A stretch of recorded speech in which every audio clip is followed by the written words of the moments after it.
ధర్మరాజుని యక్షుడు దాదాపుగా 125 క్వశ్చన్స్ అడిగాడంట. అందులో ఒక క్వశ్చన్ ఏంటంటే ఎవడయ్యా నిజంగా హ్యాపీగా ఉంటాడు అంటే, దానికి ధర్మరాజు చెప్పినటువంటి సమాధానం ఏంటంటే నంబర్ 1, ఎవడైతే ఇంటి భోజనం తింటాడో వాడు. ఆబ్వియస్లీ ఇంటి భోజనం తిన్నాం అనుకో, very healthy, health is wealth. Number 2, ఎవడైతే జీవనోపాధి కోసం ఇల్లు వదిలిపెట్టిపోడో వాడు నిజంగా సంతోషంగా ఉంటాడంట. ఇప్పుడు కరెంట్ జనరేషన్లో ఇది ప్రాక్టికల్గా చాలా కష్టం, బట్ పాసిబుల్.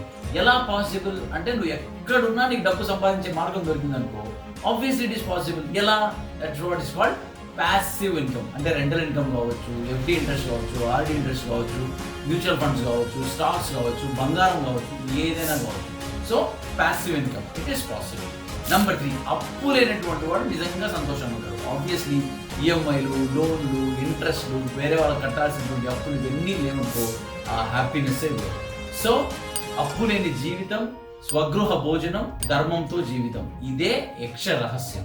నేను ధర్మరాజు చెప్పినటువంటి మార్గంలో ప్రయత్నం చేస్తున్నాను. ఆ ప్రయత్న పయనం తెలుసుకోవాలంటే ఫాలో మీ.